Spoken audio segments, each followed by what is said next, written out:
আমরা প্রত্যেকটা মানুষ গুনাহের প্রতি জর্জরিত, গুনাহের প্রতি আসক্ত।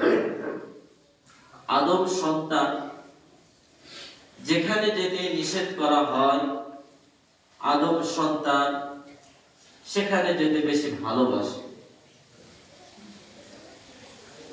আমরা এখানে এমন কোনো মানুষ, এমন কোনো বান্দা বসে নাই যে আমরা গুনাহের কাজ করি নাই। না, আমরা নিজেকে নিষ্পাপ মনে করি, আমরা সকলেই গুনাহগার। وعن أنس بن مالك رضي الله تعالى عنه, হযরত আনাস ইবনে মালিক রাদিয়াল্লাহু তাআলা আনহু হতে বর্ণিত, তিনি বলেন, قال قال رسول الله صلى الله عليه وسلم, হযরত রাসূল সাল্লাল্লাহু আলাইহি ওয়াসাল্লাম ইরশাদ করেছেন, কুল্লু বানি আদম খাত্তাউন, প্রত্যেক আদম সন্তান হলো গুনাহগার। খায়রুল খাত্তাইন আত-তাওয়াবুন, তবে গুনাহগারের ভিতরে তারা উত্তম যারা তওবা করে। আল্লাহ রাসূল সাল্লাল্লাহু আলাইহি সাল্লাম বলছেন, প্রত্যেক আদম সন্তান হলো গুনাহগার, তবে গুনাহগারের ভিতরে তারা উত্তম যারা কি করে, তওবা করে। তো যারা গুনাহ করে এবং গুনাহ করার পর যারা তওবা করে, এরাই হলো নিষ্পাপ বান্দা। আবার আপনি গুনাহ করেছেন, আবার তওবা করেছেন, আবারও গুনাহ কাজে নিয়োজিত হচ্ছেন, এভাবে যদি করতে থাকে তাহলে তা আর হবে না। এরপরও যদি গুনাহ হয়ে থাকে, আল্লাহ সুবহানাহু ওয়া তাআলার কাছে তওবা করতে হবে। আল্লাহ রাব্বুল আলামিন বলছেন, ইয়া আইয়ুহাল্লাযীনা আমানু তুবু ইলাল্লাহি তাওবাতান নাসুহা, ইয়া আইয়ুহাল্লাযীনা আমানু, হে ঈমানদারগণ, হে বিশ্বাসীগণ, তুবু, তোমরা তওবা করো, তাওবাতান নাসুহা, খাঁটি ভাবে, খালিস নিয়তে। এমন ভাবে আমাকে আপনাকে তওবা করতে হবে, এমন ভাবে আমাকে আপনাকে খাঁটি ভাবে, খালিস নিয়তে তওবা করতে হবে। আল্লাহকে বলতে হবে, আল্লাহ, আমার যতদিন হায়াত দিয়েছো এই পর্যন্ত আমি যতদিন বেঁচে থাকবো ততদিন আমি আর কোনো গুনাহের কাজে নিয়োজিত হব না। এইরকম নিয়ত যারা করতে পারবে এবং সৎ কাজগুলো যারা করতে পারবে, আমি আপনাদের সামনে যে আয়াতটি তেলাওয়াত করেছিলাম সে আয়াতটির অর্থ এইরূপ। আল্লাহ রাব্বুল আলামিন বলছেন, ইল্লা মান তাবা, তারা নয়, ইল্লা তারা নয়, মান তাবা, যারা তওবা করে, ওয়া আমানা, এবং ঈমান আনে কার প্রতি বলেন তো, আল্লাহর প্রতি, ওয়া আমিলা আমালান সালিহা, ঈমান আনার পাশাপাশি আমাকে আপনাকে নেক আমল করতে হবে, সৎ কাজ করতে হবে। যেখানে আল্লাহ রাব্বুল আলামিন ঈমান আনার কথা বলেছেন, সেখানে আল্লাহ রাব্বুল আলামিন সৎ কাজ করার কথা বলেছেন। কি বলেন নাই বলেন তো? আল্লাহ রাব্বুল আলামিন আয়াতে বলেছেন, ইন্নাল্লাযীনা আমানু ওয়া আমিলুস সালিহাত, নিশ্চয় যারা ঈমান আনবে, ওয়া আমিলুস সালিহাত, এবং সৎ কাজ করবে। সূরা আসরের ভিতরে নাই? তো আল্লাহ রাব্বুল আলামিন আয়াতের ভিতরে বলছেন, ইল্লা, তারা নয়, মান তাবা, যে ব্যক্তি তওবা করবে, ওয়া আমানা ওয়া আমিলা আমালান সালিহা, এবং ঈমান আনার পাশাপাশি আমলে সালেহ করবে, নেক কাজ করবে, ফাউলাইকা ইউবাদদিলুল্লাহু সাইয়্যাতিহিম হাসানা, তাহলে তার পূর্বের বদ আমলগুলো আল্লাহ সুবহানাহু ওয়া তাআলা নেকিতে পরিবর্তন করে দিবেন। সুবহানাল্লাহ। কি বুঝলেন? আপনি যে পূর্বে যতগুলো গুনার কাজ করেছেন, যতগুলো অসৎ পরায়ণ কাজ করেছেন, আল্লাহ সুবহানাহু ওয়া তাআলা এই সকল গুনাহগুলো কি করে দিবেন? ফাউলাইকা ইউবাদদিলুল্লাহু সাইয়্যাতিহিম হাসানাত, তার পূর্বের বদ আমলগুলো আল্লাহ সুবহানাহু ওয়া তাআলা নেকিতে পরিবর্তন করে দিবেন। সুবহানাল্লাহ। সবার তো প্রিয় ভাই এবং বাবাজিরা, এটা কি সম্ভব না? কে বলেছে? আল্লাহ। যে পূর্বে যত অসৎ কাজ রয়েছে, পূর্বে যত গুনাহ রয়েছে, ফাউলাইকা ইউবাদদিলুল্লাহু সাইয়্যাতিহিম হাসানাত, তার পূর্বের সব অসৎ কর্ম কাজগুলো আল্লাহ তাআলা নেকিতে পরিবর্তন করে দিবেন। এটা সম্ভব না? তাহলে সত্য কি? আমাদের কি করতে হবে? তওবা করতে হবে। কি তওবা? খাঁটি ভাবে খালেস নিয়তে তওবা করতে হবে। আল্লাহ, আমি আর কখনো গুনাহ কাজে নিযুক্ত হব না, আমি আর খারাপ কাজে নিযুক্ত হব না। 2 নাম্বার কি বললাম? আমানু, ঈমান আনতে হবে। কার প্রতি? আল্লাহ সুবহানাহু ওয়া তাআলার প্রতি। আমরা যতজন মসজিদে এসেছি, আমরা ঈমানদার বলে এসেছি। যারা ঈমানদার না তারা কি আসবে মসজিদে? বলেন। যারা ঈমানদার তারা কিন্তু আজকে মসজিদে এসেছে এবং বসেছে, সুন্নাত নামাজ পড়েছেন, পড়েন নাই? সম্মানিত প্রিয় ভাই এবং বাবাজিরা, এবং ওয়ামিলুস সালিহাত, এবং যারা নেক কাজ করবে। খালি ঈমান আনলে যে আমি ঈমানদার তা না, ঈমান আনার পাশাপাশি আমাদের কি করতে হবে? আমলে সালেহ করতে হবে, নামাজ পড়তে হবে, সদকা করতে হবে, রমজান মাসে সিয়াম আদায় করতে হবে। যতগুলো নেক কাজগুলো রয়েছে এই কাজগুলো আমাকে আপনাকে করতে হবে। আমি ঈমান আনলাম, কালমা বললাম, আর আমি আল্লাহ সুবহানাহু ওয়া তাআলা এই 5 ওয়াক্ত নামাজ ফরজ করেছেন, আমি এই ফরজ নামাজগুলো পড়লাম না, আর রমজান মাসের সিয়ামগুলো ফরজ করে দেওয়া হয়েছে, যা সামনে কিছুদিন পরে ঘটবে, আসবে। আমাদেরকে রমজান মাসের ফরজ রোজাগুলো করতে হবে। আল্লাহ সুবহানাহু ওয়া তাআলা বিধান দিয়েছেন, আমি ঈমান এনেছি কিন্তু ফরজ রোজাগুলো করলাম না, ফরজ নামাজগুলো পড়লাম না। তাহলে কি বলেন তো, ঈমানের লাভ আছে? এই এই এই ঈমান এনে কোনো আমাদের উপকার হবে? ওই কবরে গিয়ে জান্নাতে যাওয়া যাবে? বলেন। শুধু মুখে ঈমান আনলে শুধু জান্নাতে যাওয়া যায় না। ঈমান আনার পাশাপাশি আমলে সহিহ করতে হবে, নেক কাজ করতে হবে। নামাজ পড়া যেমন ফরজ, রমজান মাসের রোজা করাও তেমন ফরজ।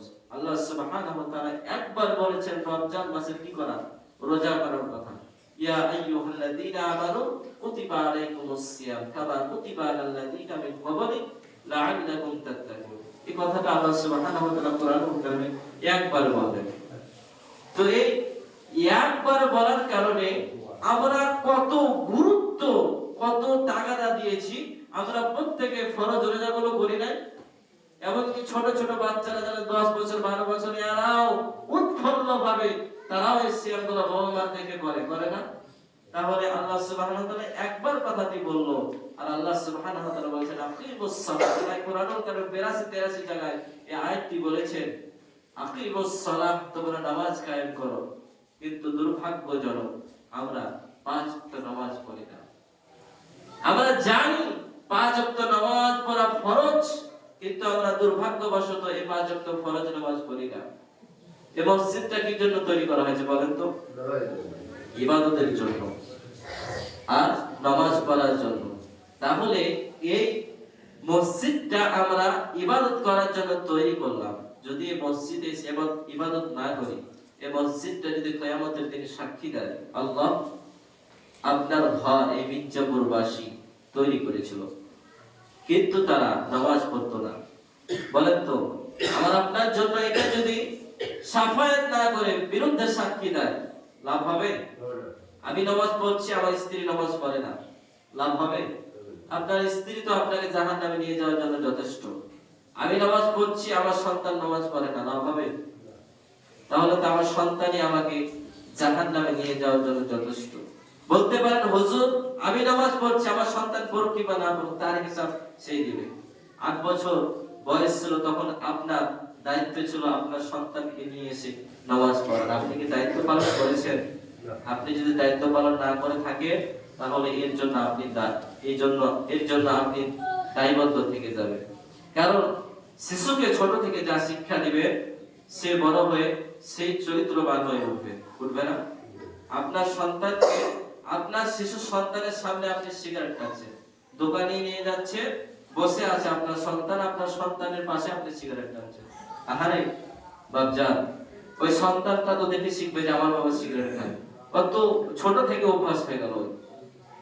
আপনি যদি ছোট বাচ্চাকে মসজিদে এসে নামাজ পড়তে নিয়ে আসেন, দেখবেন নামাজের টাইম হলে আপনার বাপ, আপনার সন্তান আপনার পিছু টান দেবে, ছেলে হোক মেয়ে হোক। যদি তাকে নামাজের জন্য তাগাদা দেওয়া হয়, তো বাবা মার পিছে ধরে না? ধরে। সম্মানিত প্রিয় ভাই এবং বাবাজি, যে কথা বলছিলাম, ইল্লা তারা নয়, মান তাবা, যে ব্যক্তি তওবা করবে, ওয়া আমানা, এবং ঈমান আনবে, ওয়া আমিলা আমালান সালিহা, এবং নেক আমল করবে, ফাউলাইকা ইউবাদদিলুল্লাহু সাইয়্যাতিহিম হাসানা, তার পূর্বে বদ আমলগুলো আল্লাহ সুবহানাহু ওয়া তাআলা নেকিতে পরিবর্তন করে দিবেন। সুবহানাল্লাহ। তাহলে আপনার বয়স কত? 65 বছর। মনে করেন আপনি 65 বছর ধরে গুনাহ কাজ করেই গেছেন। কত বছর ধরে? 65 বছর ধরে। মনে করেন আপনি 2000 গুনাহ কাজ করেছেন। সাপোজ, এক্সাম্পল, একটা উদাহরণ, আপনারা আসলে মনে করেন না। 65 বছর ধরে 2000 গুনাহ কাজ করেছে। কয় হাজার? 2000। তাহলে কেউ যদি খাঁটি ভাবে খালেস নিয়তে তওবা করে, আল্লাহ আমি তওবা করলাম, আমি আর জীবনে গুনাহ কাজে নিয়োজিত হব না, আমি আর কোনোদিনও খারাপ কাজে নিযুক্ত হব না, এভাবে কেউ যদি তওবা করে, খালেস নিয়তে কেউ যদি তওবা করে থাকে, আল্লাহ সুবহানাহু ওয়া তাআলা বলছে, ফাউলাইকা ইউবাদদিলুল্লাহু সাইয়্যাতিহিম হাসানা, তার পূর্বের বদ আমলগুলো আল্লাহ সুবহানাহু ওয়া তাআলা নেকিতে পরিবর্তন করে দেবেন। সুবহানাল্লাহ। তাহলে চাচা গুনাহ করেছে কত হাজার? 2000। এই 2000 নেকিতে পরিবর্তন করে দেওয়া হলো। তাহলে চাচার আমলনামায় কত গুনাহ, কত নেকি লেখা হলো? তাহলে তার আমল ছিল শূন্য। কত? শূন্য। শুধু তওবা করার কারণে তার আমলনামা কত হলো? 2000। হিসাব করেন, আল্লাহ সুবহানাহু ওয়া তাআলা জান্নাতে যাওয়ার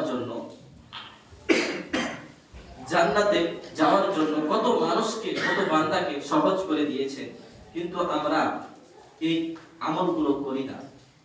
বান্দাকে জান্নাত যাওয়ার জন্য খুব সহজ রাস্তা তৈরি করে দিয়েছেন, এরপরও এই মানুষগুলো বিবেক দিয়ে চিন্তা চেতনা করে না। সম্মানিত প্রিয় ভাই এবং বাবাজিরা, আল্লাহ সুবহানাহু ওয়া তাআলা যে 2000 পদ আমলকে নেকিতে পরিবর্তন করে দিতে পারে, এতে কোনো সন্দেহ আছে? জাস্ট এক্সাম্পল, আমি আরেকটা আপনাদেরকে উদাহরণ দিই। মনে করেন 1 বছর ধরে একটি মোবাইলে 500টি মেসেজ এসেছে। কয়টি? 500টি। তাহলে আপনার তো মেসেজের গ্যালারি ফুল হয়ে গেছে, ফুল হয়ে যায়নি? আপনি যদি একটি মেসেজ ডিলিট করতে চান, তাহলে সেই মেসেজ অপশনে ক্লিক করে ডিলিট অপশনে ডিলিট করলে সেই মেসেজটি ডিলিট করা যায় না? ডিলিট হয়ে যায়। তদ্রূপ আপনি যদি 10টি মেসেজ ডিলিট করতে চান, 10টি মেসেজকে ক্লিক করে ডিলিট অপশনে চাপ দিলে 10টি মেসেজ কি হয়ে যায়? ডিলিট হয়ে যায়। ঠিক আপনি যদি সমস্ত মেসেজগুলো ডিলিট করতে চান, তাহলে একটি মেসেজকে ক্লিক করে সেখানে একটি লেখা থাকবে ওয়ার্ড ডিলিট, লেখা থাকে না? সেখানে যদি ডিলিট করেন তো সমস্ত মেসেজগুলো কি হয়ে যায়? ডিলিট হয়ে যায়। তাহলে একটা মানুষের মেধা খাটিয়ে এই দুনিয়ার ইলেকট্রনিক যন্ত্র দিয়ে মেসেজ যদি ডিলিট করা যায়, বলেন তো আল্লাহ সুবহানাহু ওয়া তাআলা ওই 2000 বদ আমল একটা তওবা করার কারণে আল্লাহ তাআলা নেকিতে পরিবর্তন করে দিতে পারে কি পারে না? ইনশাআল্লাহ পারে। সম্মানিত প্রিয় হাজিরিন, তাহলে আসুন আমরা খাঁটি ভাবে খালেস নিয়তে তওবা করে, আল্লাহ তুবু ইলাল্লাহি তাওবাতান নাসুহা, খাঁটি ভাবে খালেস নিয়তে যদি আমরা তওবা করতে পারি, তাহলে আমাদের যতগুলো গুনাহ আছে, ফাউলাইকা ইউবাদদিলুল্লাহু সাইয়্যাতিহিম হাসানা, তার সেই বদ আমলগুলো আল্লাহ সুবহানাহু ওয়া তাআলা নেকিতে পরিবর্তন করে দিবেন। সুবহানাল্লাহি ওয়া বিহামদিহি, সুবহানাল্লাহিল আযীম। বনি ইসরাইলের ভিতরে একজন ব্যক্তি 99 জনকে হত্যা করেছে। কয়জনকে? 99 জনকে হত্যা করেছে। সে ভালো হতে চায়, সে ভালো নেক আমলদার হতে চায়, কিন্তু সেই পরিবেশ, সেই এমন একটা পরিবেশে ছিল, সে পরিবেশে সে ভালো হতে পারতো না। এজন্য তিনি ভালো আলেম একটা বুজুর্গ তিনি ধরার চেষ্টা করলো। ধরতে ধরতে একজন আবেদকে দেখতে পেল। সে আবেদকে গিয়ে বলল যে আমি 99 জন মানুষকে হত্যা করেছি, আমার কি ক্ষমা হবে?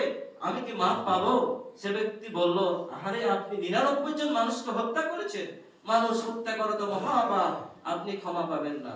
সঙ্গে সঙ্গে তারও গলা দ্বিখণ্ডিত করে দিল। বলেন তো কতজন মানুষকে হত্যা করলো? 100 জন মানুষকে হত্যা করে ফেললো। পরবর্তী সে আরো ভালো আলেমকে ধরার চেষ্টা করলো। সে একজন ভালো বুজুর্গ আলেমকে ধরে পেয়ে গেল। তাকে জিজ্ঞাসা করলেন যে আমি 100 জন মানুষকে হত্যা করেছি, আমি কি ক্ষমা পাবো? সে দরবেশ বলল, হ্যাঁ আপনি ক্ষমা পাবেন, তবে আপনি যে এলাকাতে থাকেন সে এলাকার পরিবেশ খুবই খারাপ, সে এলাকার পরিবেশ খুবই জঘন্য, সে এলাকায় ফিরে গেলে আপনি আর ভালো হতে পারবেন না। অমুক এলাকায় চলে যান, আপনি সেখানে গেলে তাদের পরামর্শ পেলে, তাদের নেক আমলের সহবতে গেলে আপনি ভালো হয়ে যাবেন। সে সরাসরি সেই জায়গায় চলে যেতে লাগলো। যেতে যেতে অর্ধেক রাস্তায় গিয়ে মালাকুল মউত এসে তার জান কবজ করে ফেললো। জান কবজ করার পর দুই দল ফেরেশতা, একদল নেক দল ফেরেশতা জান্নাতি ফেরেশতা, আরেক দল হলো জাহান্নামের ফেরেশতা। জান্নাতি ফেরেশতারা বলল এর রূহ আমরা নেব, জাহান্নামের ফেরেশতারা বলল এর রূহ আমরা নেব। দুইজন মিলে তর্ক করে গেল। আল্লাহ সুবহানাহু ওয়া তাআলা সমাধান দিয়ে দিলেন যে দেখো জায়গা মেপে দেখো, যেদিকে জায়গা যদি সৎ কাজের দিকে বেশি বেশি যেয়ে থাকে তাহলে সে জান্নাতি, আর অসৎ কর্ম করার দিকে যদি কম গিয়ে থাকে তবে সে কি জাহান্নামী। এভাবে মাপা শুরু করলো। দেখতে দেখতে দেখলো যে সে সৎ কাজের দিকে বেশি অগ্রসর হয়ে গেছে। জান্নাতি ফেরেশতারা তার রূহগুলো নিয়ে গেল। তাহলে দেখে সে তওবা করতে পারেনি, তবে কি করেছে? সে তওবা নিয়তে অগ্রসর হয়েছে। আল্লাহ সুবহানাহু ওয়া তাআলা তাকে maaf করে দিয়েছে। কাদের সুবতে? ভালো লোকের উদ্দেশ্যে সে রওনা দিয়েছে, ভালো পরিবেশের উদ্দেশ্যে রওনা দিয়েছে। আজকে সুবর্ণ একটা সুযোগ এসেছে, সুবর্ণ সুযোগ এসেছে সামনে, একটা সুবর্ণ সুযোগ এসেছে। সৎ আমলদার যারা, তাদের দিকে অংশগ্রহণ করতে হবে। দেখেন একজন ব্যক্তি সৎ লোকদের সহবতে যাওয়ার জন্য, সহবতে যাওয়ার উদ্দেশ্যে যদি জান্নাতে যেতে পারে, আমাদের সামনে একটা সুবর্ণ সুযোগ আছে। যারা সৎ আদর্শবানের দিকে ডাকে, তাদের ডাকে আমাদেরকে সাড়া দিতে হবে, তাদের দিকে ধাবিত হতে হবে। আপনি যদি তাদের দিকে ধাবিত হতে পারি, যেমন আমাদের দেশ উন্নত হবে, দেশের সকল ক্ষমতাগুলো উন্নত হবে, দেশটা সবল হয়ে যাবে। আল্লাহ সুবহানাহু ওয়া তাআলা আমাকে আপনাকে সবাইকে বোঝার তৌফিক দান করেন। আসুন আমরা তওবা করি, তুবু ইলাল্লাহি তাওবাতান নাসুহা, খাঁটি ভাবে খালেস নিয়তে যেভাবে তওবা করা উচিত সেভাবে তওবা করি। সম্মানিত প্রিয় হাজিরিন, আমরা মনে কল্পনা করি কতদিন বা আর বাঁচবো, মনে কল্পনা করি আল্লাহ যতদিন বেঁচে থাকবো আর নামাজ ছেড়ে দিব না, আর রমজান মাসের ফরজ সিয়াম গুলো ছেড়ে দিব না। এই যে শাবান মাস ছিল তওবার মাস, রমজান মাস সামনে আসছে, কত সৌভাগ্যপূর্ণ একটা মাস, যার কপালে জুটবে সে জান্নাতীর মতন সৌভাগ্য মানুষ হয়ে যাবে।